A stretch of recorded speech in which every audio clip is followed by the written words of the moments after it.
بسم اللہ الرحمن الرحیم رب اشرح لی صدری ویسر لی امری واحلل عقدۃ من لسانی یفقہوا قولی۔ السلام علیکم۔ درجہ دوم کی اردو کی کلاس میں آج ہم ہاجرہ مسرور کے افسانے کا مطالعہ کریں گے۔ گزشتہ سبق میں آخر میں ہم نے افسانے کے تعریف کو دیکھا تھا۔ یہ اس فرضی کہانی کو کہتے ہیں جو مختصر، دلچسپ اور واقعاتی لحاظ سے زندگی کے کسی پہلو پر روشنی ڈالے۔ اس کے کردار فرضی ہوتے ہیں لیکن حقیقی نظر آتے ہیں۔ اس کی طوالت اتنی ہوتی ہے کہ ایک نشست میں پڑھا جا سکے، یعنی ایک دفعہ بیٹھ کر پڑھ سکتے ہیں۔ وحدت تاثر اس کی بڑی خوبی ہے۔ اس تعریف کو پیش نظر رکھتے ہوئے آئیے ہم ہاجرہ مسرور کے ڈرامے کو پرکھتے ہیں۔ آج ہم نہ صرف اس کا مطالعہ کریں گے بلکہ مطالعے کے ساتھ ساتھ اس میں موجود مشکل الفاظ کے معنی، مفاہیم آپ کو سمجھانے کی کوشش کروں گی۔ افسانے کا نام ہے ملمہ۔ ملمہ آپ نے کیمسٹری کی کلاس میں پڑھا ہوگا، الیکٹرو پلیٹنگ۔ ملمہ کاری الیکٹرو پلیٹنگ کو ہی کہتے ہیں۔ الیکٹرو پلیٹنگ میں آپ نے پڑھا ہوگا کہ ایک دھات کی پرت کو دوسری دھات کے اوپر چڑھانا۔ عام طور پر یہ اس طرح کیا جاتا ہے کہ کسی ناقص دھات کے اوپر کسی قیمتی دھات کی پرت جما دی جاتی ہے تاکہ وہ دیکھنے میں خوبصورت بھی لگے اور محفوظ بھی ہو سکے۔ مثلاً آپ نے دیکھا ہوگا کہ لوہے کے اوپر نکل کی ایک تہ چڑھائی ہوئی ہوتی ہے۔ اکثر چاندی کے زیورات کے اوپر سونے کا پانی چڑھا ہوا ہوتا ہے۔ اس کو ہم ملمہ کہتے ہیں یا ملمہ کاری کہتے ہیں۔ وہ ریلوے ٹکٹ گھر کے سامنے سیاہ ریشمی برقعے میں لپٹی کھڑی تھی۔ پہلی ہی لائن سے آپ کو یہ اندازہ ہو گیا کہ یہ آج کے دور کی کہانی تو ہے نہیں۔ ظاہر ہے کہ اگر ہم ہاجرہ مسرور کی تاریخ پیدائش اور تاریخ وفات کا جائزہ لیں تو 1929 کی ان کی پیدائش ہے اور 2012 میں ان کا انتقال ہوا۔ پہلے تو آج کل تو برقع پہننا، برقع اوڑھنا کچھ فیشن کے طور پہ ہی اوڑھا جاتا ہے۔ وہ ریلوے ٹکٹ گھر کے سامنے سیاہ ریشمی برقعے میں لپٹی کھڑی تھی۔ پلٹی ہوئی نقاب یعنی ہٹائی ہوئی تھی، کچھ متعجب سی آنکھیں، حیرت زدہ آنکھیں۔ رات 11:30 بجے تھے۔ گاڑی کے آنے میں صرف 15 منٹ باقی تھے لیکن ٹکٹ گھر کی کھڑکیاں اب تک بند تھیں۔ اس کی حیران آنکھیں بند کھڑکیوں سے سر ٹکرا ٹکرا کر اکتا گئیں۔ اس نے ایک نظر اپنے ارد گرد ڈالی۔ زمین اور بینچوں پر سینکڑوں آدمی لاشوں کی طرح پڑے سو رہے تھے، جیسے ان سب کو سفر کرنا ہی نہ تھا۔ سر ٹکرا ٹکرا کر اکتا گئیں یعنی بار بار دیکھ دیکھ کر تنگ آ گئیں۔ وہ آہستہ سے کلی کی طرف مڑی جو اس کا ہلکا پھلکا اٹیچی کیس اور مختصر سا بستر سر پر رکھے ہوئے تھا۔ کلی، اب تک ٹکٹ گھر نہیں کھلا؟ یو گاڑی ہمیشہ لیٹ رہت ہے۔ یعنی اس نے کلی سے پوچھا کہ ابھی تک ٹکٹ گھر نہیں کھلا، تو کلی نے جواب دیا کہ یہ گاڑی ہمیشہ لیٹ رہتی ہے۔ یہ اس کے بولنے کا انداز تھا، پرانے آدمی ایسے ہی بولا کرتے تھے۔ کلی نے اپنی دھندلی سی تنہا آنکھ اس کے خوبصورت چہرے پر گاڑ دی۔ دھندلی سی تنہا آنکھ یعنی اس کی ایک ہی آنکھ تھی اور اس سے بھی اس کو درست دکھائی نہیں دیتا تھا، صاف دکھائی نہیں دیتا تھا۔ اس کے چہرے پر گاڑ دی یعنی غور سے دیکھنے لگا، اور جیسے اس کی دوسری پھوٹی ہوئی آنکھ کا دھنسا ہوا پپوٹا اپنی بے مائگی پر پھڑکنے لگا، اور دوسری آنکھ ایسے ہل رہی تھی اس کی کہ جیسے وہ بھی پوری کوشش کر رہی ہو کہ کاش مجھ میں بھی دیکھنے کی سکت ہوتی اور میں بھی دیکھ سکتی، کیونکہ چہرہ خوبصورت تھا۔ تو کہاں بیٹھوں میں؟ وہ جیسے اپنے آپ سے سوال کر رہی تھی۔ اس نے ایک بار پھر قریب پڑے ہوئے غریب انسانوں پر نظریں بکھیر دیں یعنی دیکھنے لگی۔ یہیں بیٹھ جاؤ۔ یہاں؟ اسے ایسا محسوس ہوا اس کا ریشمی برقع، خوبصورت چہرہ اور نفیس سامان غریب کلی کی نظروں میں کوئی حیثیت ہی نہیں رکھتا، حقیقت ہی نہیں رکھتا۔ یعنی کوئی وہ اس کی حیثیت ہی نہیں سمجھ رہا تھا۔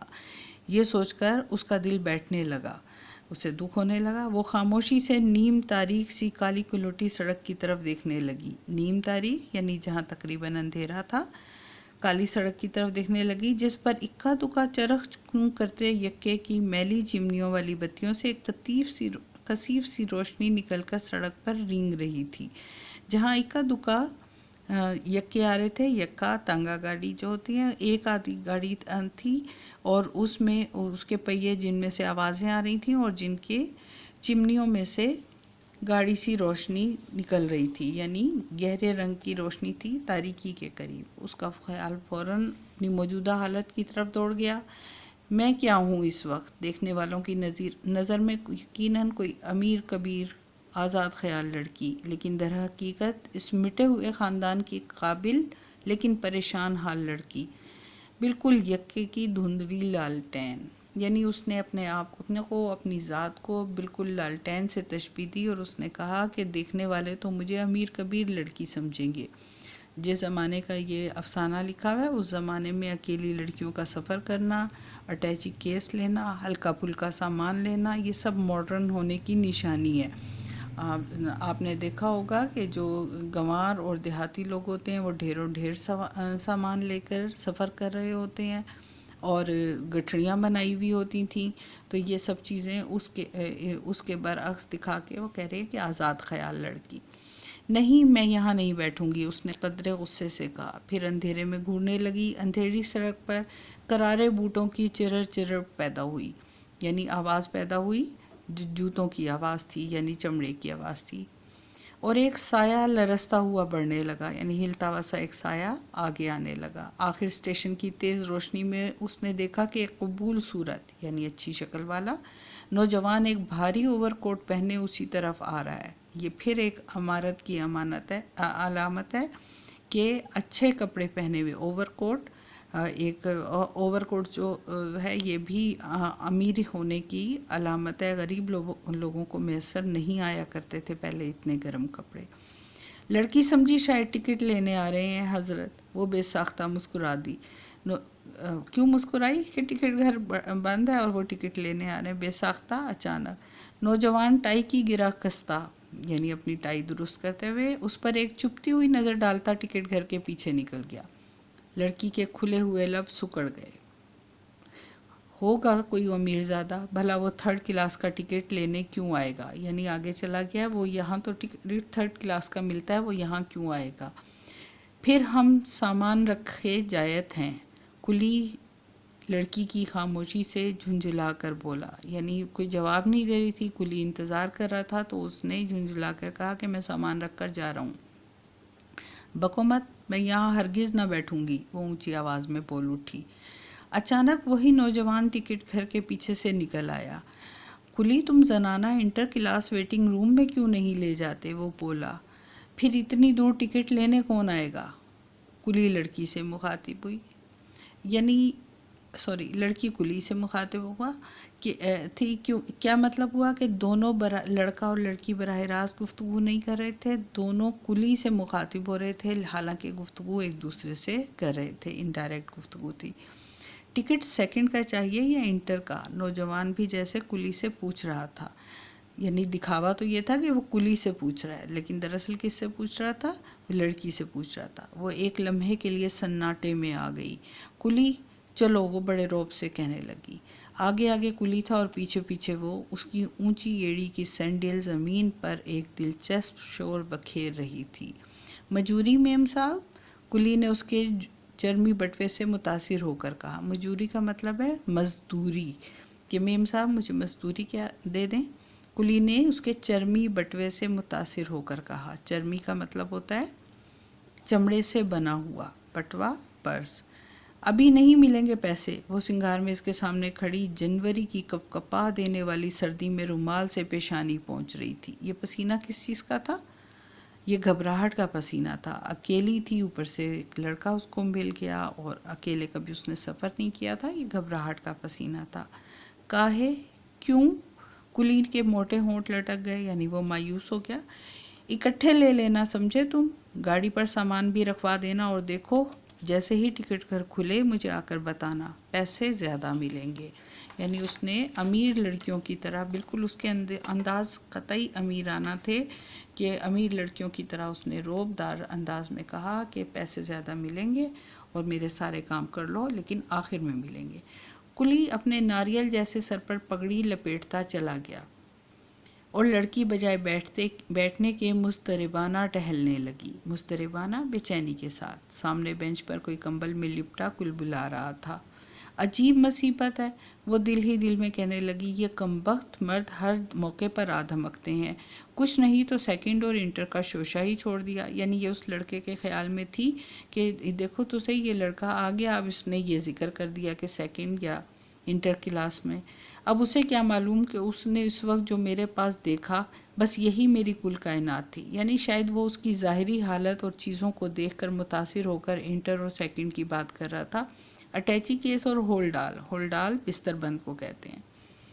اچھے زمانے کی یادگاریں، چرمی بٹوا پرس کو کہتے ہیں چرمی، لیدر یا چمڑے سے بنا ہوا، ایک سہیلی کا تحفہ، اور یہ برقع چلتے وقت خالہ جان کا مانگ لیا تھا کہ مسافر عورتیں میلے کچیلے برقعے والیاں دیکھتے ہی پھیل پھیل کر بیٹھ جاتی ہیں۔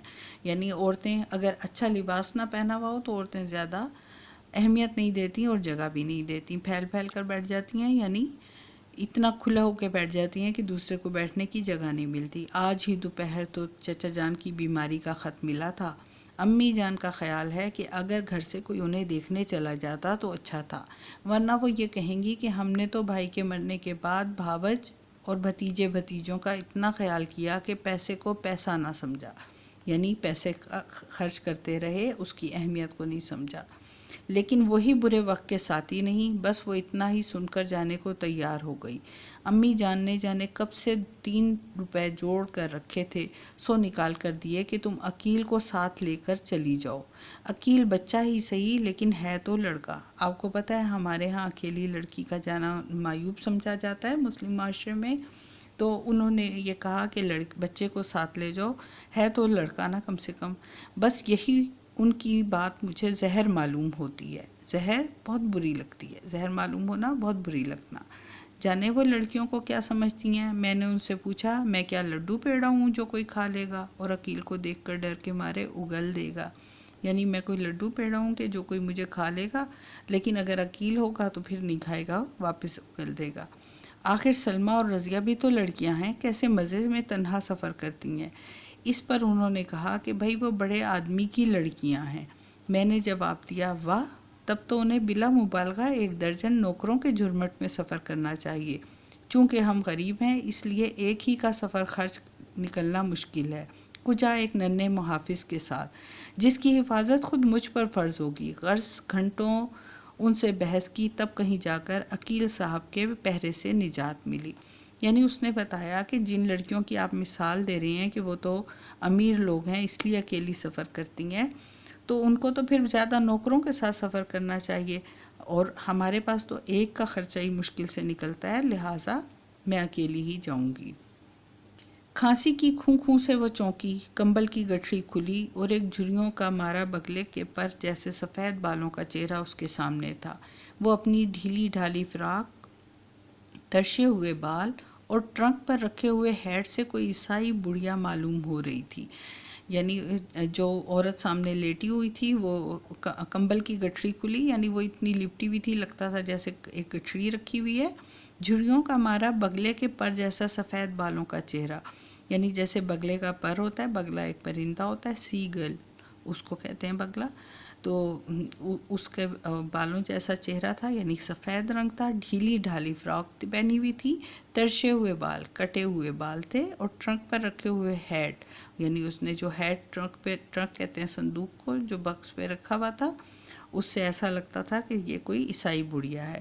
لڑکی نے ایک سخت تنقیدی نگاہ اس سوکھی مونڈی بڑھیا پر ڈالی اور پھر دل ہی دل میں اس خشک ساتھ پر افسوس کرنے لگی۔ یعنی اس کو ہوا کہ یہ اتنی بوڑھی سی عورت مجھے رستے میں میرے ساتھ ہوگی، بہت اس کو دکھ ہوا کہ یہ میرا ساتھ ایسی عورت سے ہوا، یعنی کوئی جوان لڑکی ہوتی تو اس سے ہنسی مذاق کوئی بات کرنے کا موقع ملتا، اچھا وقت گزرتا۔ کاش اس پوکھر کے پانی کی طرح ساکت، جوہر کے میں رکے ہوئے پانی کی طرح کوئی سمندر کی سی بے چین نوجوان لڑکی یہاں ہوتی جو اس کے ریشمی سیاہ برقعے میں دہکتے ہوئے چہرے کو رشک سے دیکھتی، یعنی لڑکی ہوتی تو مجھے حسرت سے دیکھتی کہ میں کتنی خوبصورت لگ رہی ہوں اس کالے برقعے میں۔ کلی نے اندر آ کر لڑکی کو بتایا کہ ٹکٹ گھر کھل گیا ہے۔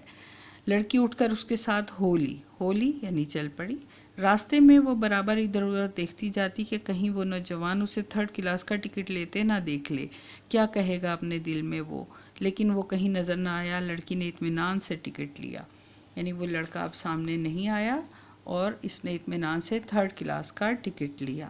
یہ خوش تھی کہ اس نے ٹکٹ لیتے ہوئے نہیں دیکھا، ورنہ اس کی حیثیت اس پر واضح ہو جاتی۔ چیختی چنگاڑتی ہوئی گاڑی پلیٹ فارم کے سامنے کے سینے میں در آئی، یعنی شور مچاتی ہوئی گاڑی پلیٹ فارم پر آ گئی۔ جب لڑکی کلی کے پیچھے پیچھے ویٹنگ روم سے نکلی تو اس کی پہلی نظر اسی نوجوان پر پڑی جو بڑی شان سے سگریٹ منہ میں دبائے اسے غور سے دیکھ رہا تھا۔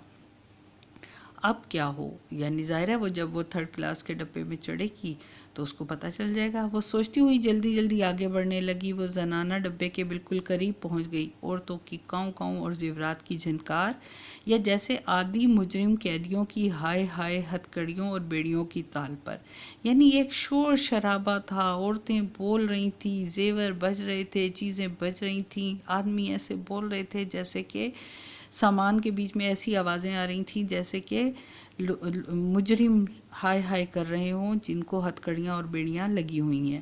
اس پر طرفہ، یعنی اس پر تماشا یہ کہ مردوں کو ان کی ہدایتیں، یعنی مردوں کی ان کو ہدایتیں، یعنی جو مرد تھے وہ عورتوں کو ہدایات دے رہے تھے۔ منی کی اماں سامان نہ کھونے پائے، ایک دوسرے آدمی اس قیامت کے موقع پر گلا پھاڑ پھاڑ کر کہہ رہا تھا، خبردار نقاب نہ کھلنے پائے۔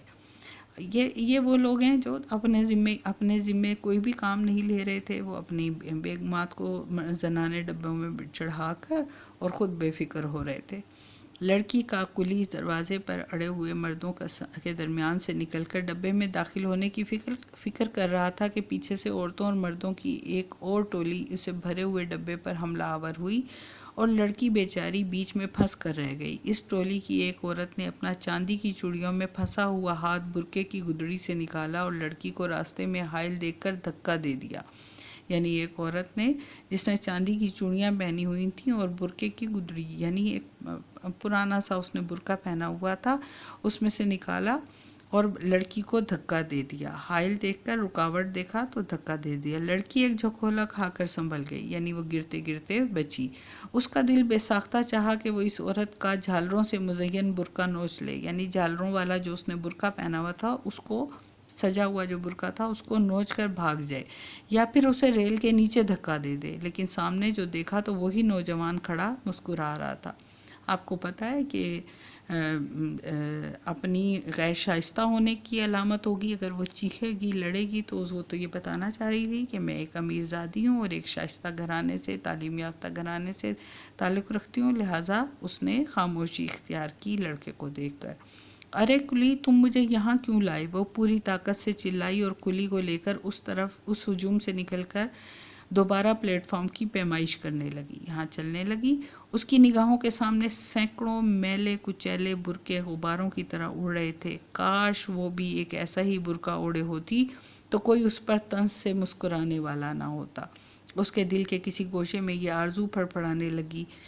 وہ ہر پھر کر بلا مقصد ہی درجوں پر لکھی ہوئی عبارت پڑھ رہی تھی، یعنی اگر اس نے بھی ایک عام سا برقعہ پہنا ہوا ہوتا، ایک عام سے حلیے میں وہاں پر موجود ہوتی، تو کوئی اس کے 3rd کلاس پہ چلنے پر کوئی بھی اس پہ طنزیہ نظر نہ ڈالتا۔ فرسٹ سیکنڈ انٹر زنانہ انٹر، وہ تھم گئی۔ زنانہ انٹر، وہ تھم گئی، یعنی یہاں پر وہ دفعتاً رک گئی، اچانک رک گئی۔ ایک بار عبارت کو پھر پڑھا اور یہ درجہ اسے موسلادھار بارش میں کسی گھنے درخت کا سایہ معلوم ہونے لگا۔ وہ بلا سوچے سمجھے دروازہ کھول کر اندر داخل ہو گئی۔ کلی باہر ہی متعجب سا کھڑا تھا، حیرت سے دیکھ رہا تھا۔ لے آؤ سامان، وہ ایک دل فریب مسکراہٹ کے ساتھ بولی۔ کلی سامان رکھ کر اسے ایک آنکھ سے گھورنے لگا، جیسے وہ اس کی تہہ تک پہنچنا چاہتا ہو۔ لڑکی بھانپ گئی، یعنی وہ دیکھنا چاہ رہا تھا کہ اس نے یہ کیا کیا. 3rd کلاس کا اس نے ٹکٹ لیا تھا، انٹر کلاس میں وہ سوار ہو گئی تھی. اس نے کیا کیا کہ اس نے بٹوا کھولا اور ایک چکمکتی ہوئی 8 انی اس کی طرف بڑھا دی. 8 آنے اس کی طرف بڑھا دیا. کلی کا چہرہ جو حقارت کے جذبات کے باعث بری طرح لٹکا ہوا تھا ایک دم کھل اٹھا. یعنی اس نے جب اتنے پیسے دیکھے تو وہ خوش ہو گیا. مزدور کو مزدوری چاہیے، اسے کسی کے معاملات سے کیا غرض. یعنی اس نے سوچا کہ مجھے تو پیسے مل گئے اور اچھے خاصے پیسے مل گئے، اب مجھے اس سے کیا لینا کہ لڑکی نے یہ کیا کیا ہے. اس نے 8 انی کو مل کر دیکھا جیسے وہ یقین کرنا چاہتا ہو کہ واقعی اس ہلکے پھلکے اسباب سامان کو کہتے ہیں کی اٹھوائی 8 آنے بھی ہو سکتی ہے. سستا زمانہ تھا اس زمانے میں، 8 آنے دینا یہ بڑی سخاوت تھی. آپ نے دیکھا 3 روپے لے کے تو وہ گھر سے روانہ ہوئی تھی، 8 آنے اس نے یہاں خرچ کر دیے. سیٹی کی آواز سن کر کلی اتر گیا اور پھر لڑکی کے عنابی ہونٹوں پر ایک مطمئن مسکراہٹ لہرانے لگی. عنابی سرخ رنگ کے ہونٹ، عناب ایک پھل ہوتا ہے چھوٹا سا بیر کی طرح سے، اس کے رنگ کا، یعنی سرخ ہونٹوں پر مطمئن مسکراہٹ لہرانے لگی. وہ دروازے سے لگ کر کھڑی ہو گئی. اس نے دیکھا نوجوان اوور کوٹ کی جیبوں میں ہاتھ ٹھونسے کھڑا اسے میٹھی میٹھی نظروں سے تاک رہا ہے اور سے دیکھ رہا ہے. گاڑی کو جنبش ہوئی اور وہ دوڑ کر آگے چلا گیا. اسٹیشن کی دکانیں، خانچے اور کلی اس کی نظروں کے سامنے سے بھاگ رہے تھے. وہ دیر تک کھڑی اسٹیشن کی بتیوں کو اور اب اندھیری رات میں جگنوں کی طرح چمک رہی تھی گھور رہی تھی. آخر گھوپ اندھیرے میں اس کی نظریں ٹھوکریں کھانے لگیں. یعنی اب اسے کچھ نظر نہیں آ رہا تھا، ٹکرا رہی تھیں نظریں. اب وہ اپنے ڈبے کی طرف متوجہ ہوئی. اب ڈبے کا دیکھیں کہ ڈبے سے مراد کیا ہے، وہ کمپارٹمنٹ جس میں اس نے سفر کرنا تھا. 2 سیٹوں پر 2 عورتیں رنگین لحافوں میں لپٹی ہوئی تھیں. دیکھیں میں نے بھی آپ کو بتایا نا کہ اس نے ہلکا پھلکا سامان اٹھایا ہوا تھا، لیکن یہاں پہ یہ لحافوں سمیت سفر ہو رہا تھا. اور ان کے ارد گرد بھاری بھاری بکس اور بڑی بڑی پوٹلیاں اس طرح پھیلی ہوئی تھی کہ کسی کے بیٹھنے کی جگہ ہی نہ تھی. یعنی اس قدر سامان کے ساتھ یہ 2 عورتیں سفر کر رہی تھیں. تیسری سیٹ پر کونے میں ایک بالکل دبلی پتلی اور ایک عورت بالکل دبلی پتلی بیٹھی اپنے بچے کو دودھ پلا رہی تھی. اس کے قریب ایک دوسرا بچہ جو زیادہ سے زیادہ 2 سال کا ہوگا بیٹھا منمنا رہا تھا، یعنی ناک میں کچھ بول رہا تھا. بالکل سوکھا، ہاتھ پاؤں کی کھال لٹکی ہوئی. وہ پیدائش کے بعد فوراً ہی براہ راست بڑھاپے کی طرف چل دیا ہو. یعنی جیسے کہ وہ بچہ تھا لیکن بوڑھا محسوس ہو رہا تھا. ڈبے پر عجیب اسملال طاری تھا، اداسی طاری تھی. لڑکی بدل ہو کر اسی سیٹ پر ٹک گئی، یعنی جس پہ یہ عورت بچوں کو لے کر بیٹھی تھی اسی پر یہ تھوڑی سی جگہ پر بیٹھ گئی. ٹک جانا کا مطلب ہوتا ہے تھوڑا سا بیٹھ جانا. ایک چھوٹے سے اسٹیشن پر گاڑی رکی اور لڑکی کا دل پسلیوں سے سر ٹکرانے لگا. اگر کوئی اس وقت اس کا ٹکٹ دیکھے تو اسے پھریریاں آنے لگیں. 2 منٹ بعد گاڑی چل دی اور لڑکی سوچنے لگی، یعنی ٹکٹ چیک کرنے والے بھی تو آ جاتے ہیں نا، تو وہ یہ سوچ رہی تھی آخر اس ملمہ سے کیا فائدہ. یہ دیکھیں یہ وہ بات ہے کہ وہ ہے غریب، اس کو 3rd کلاس میں سفر کرنا چاہیے تھا، لیکن اس نے ملمہ چڑھایا ہوا تھا امیر لڑکی کا ہونے کا، اور وہ اس کو سنبھالنے کی کوشش کر رہی تھی کہ آخر اس ملمے کا کیا فائدہ جو ذرا سی رگڑ سے اتر جائے. یعنی اگر آپ دیکھیں اگر نکل اتر جائے تو اندر سے کالا لوہا نظر آنا شروع ہو جاتا ہے، اور اگر اس کی بھی اصلیت ظاہر ہو جائے تو کیا ظاہر ہوگا کہ دیکھو اتنی غریب لڑکی اور بلا وجہ ہی اتنا اکڑ رہی تھی. دنیا میں امیر غریب سبھی تو ہیں، بھلا ایک قیمتی اوور کوٹ والے نوجوان سے اس قدر متاثر ہونے کی کیا وجہ. آسمان پر صبح کی روشنی رینگتی جا رہی تھی اور تارے سہمے سے کانپ رہے تھے. گاڑی کسی اور اسٹیشن پر رکی. لڑکی نے دروازے سے سر نکال کر اسٹیشن کا نام پڑھا. اب اس کی منزل مقصود قریب تھی، یعنی جہاں اس کو جانا تھا وہ منزل بھی قریب تھی. سوئی ہوئی عورتیں اٹھ بیٹھیں. وہ آپس میں جمائیاں لے لے کر کسی دوسرے صوبے کی زبان میں باتیں کر رہی تھیں. ان میں سے ایک بھی لڑکی کی طرف متوجہ نہ ہوئی، جیسے وہ اپنے کالے چہروں کے سامنے اس کے کالے برقعے کی کوئی حقیقت نہ سمجھتی تھی. لڑکی خوبصورت تھی لیکن پھر بھی انہوں نے اس پر کوئی توجہ نہیں دی. لڑکی نے اپنا اسباب دروازے کے قریب کھینچ لیا کیونکہ آئندہ اسٹیشن پر اسے اترنا تھا. گاڑی رکی. اس نے جلدی سے اپنا بستر پلیٹ فارم پر لٹکا دیا، پھر اٹیچی کیس لے کر اتر گئی.